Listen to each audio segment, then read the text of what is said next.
I thought that this evening we could have a little bit of a chat about my minimum waste Christmas.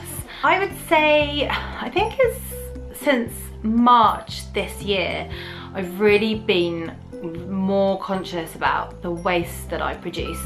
We went to see a screening of The Plastic Ocean, or A Plastic Ocean, and that was quite an eye-opener for me. I was always kind of conscientious of waste, but now even more so, it's something that is on my mind a lot.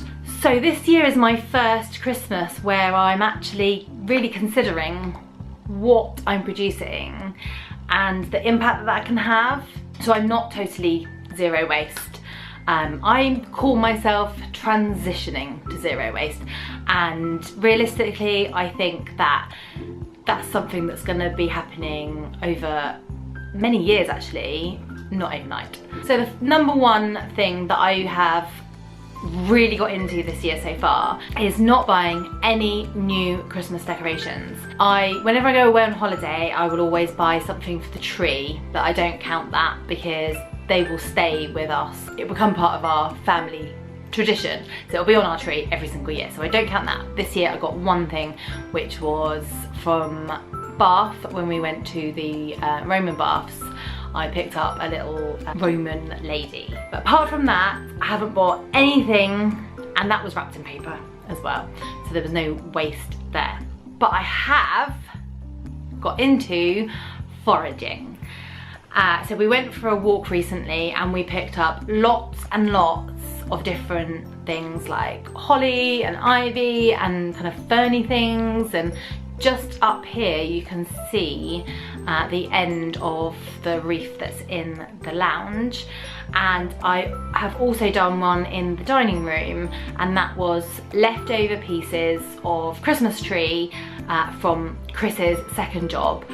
They were just going spare, cut off other people's Christmas trees, and I've made a wreath with that.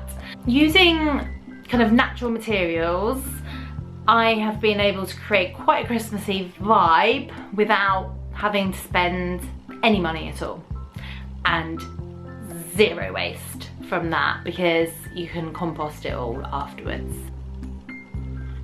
Now the next thing is Christmas wrapping paper. I have always been really good with this, so I buy brown paper wrapping paper and I wrap everybody's presents with that. Now previously I've wrapped it using sellotape, so this year I'm going to see if there's any other solutions. We do have some sellotape left over, so I probably will use the sellotape. But once it's gone, not replacing it. But you can wrap presents with twine, and that's probably it really. But you can do like little stamps on the wrapping paper, and all of that can be recycled, or reused actually, which is really good. We always keep the, you know when people buy you a present, they give you a bag, we always keep those as well, so we can pass on other gifts using bags. Alcohol is a good one because they're all these like long thin bags, and you're always buying alcohol for people, so just keep that going because it's all about reusing rather than chucking away. A lot of the Christmas paper that is made just is not recyclable. It's not gonna happen. Okay, so the next one is a really big one. I have been buying all of my fruit and veg probably, I want to say about 5 months, from a vegetable delivery service. So they deliver your vegetables in a cardboard box, and the people that I get mine from is Box Fresh, but there are other box people out there.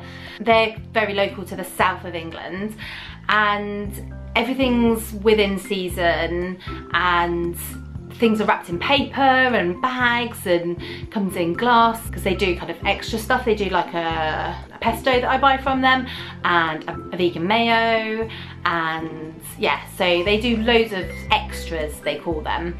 That significantly reduces the amount of waste that's being produced, because I mean, when you go down to Waitrose, your cucumber is wrapped in plastic and they charge you more money for not wrapping, so people just naturally go straight towards the carrots that are in bags as opposed to the loose carrots.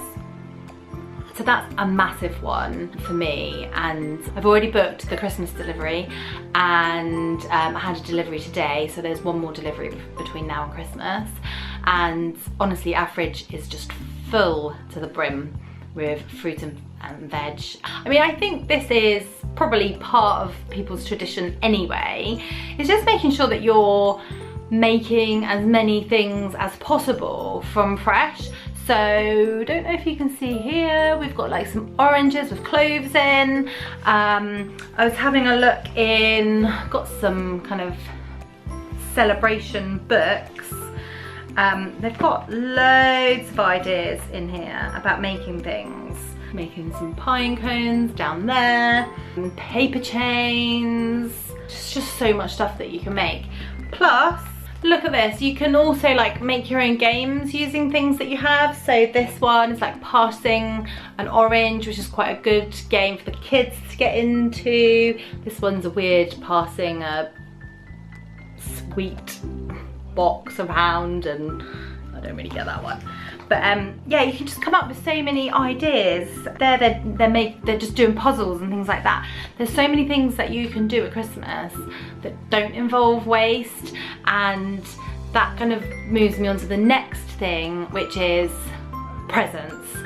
So we have, as a family, tried our hardest to consider doing more experiences over gifts, because you can really get quite consumed with, I need to buy this gift, I need to do that, and it's just buying things for the sake of buying.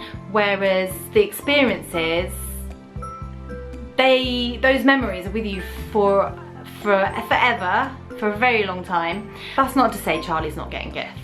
Charlie, if you're watching this, don't worry, you will be receiving gifts. But it's just being more conscious about getting crap, because there's a lot of crap out there. So hopefully some of these ideas have helped you consider what you can do differently to reduce the amount of waste that you're producing while still having a wonderful Christmas. Thanks for watching, guys, and I will see you tomorrow right here, yeah?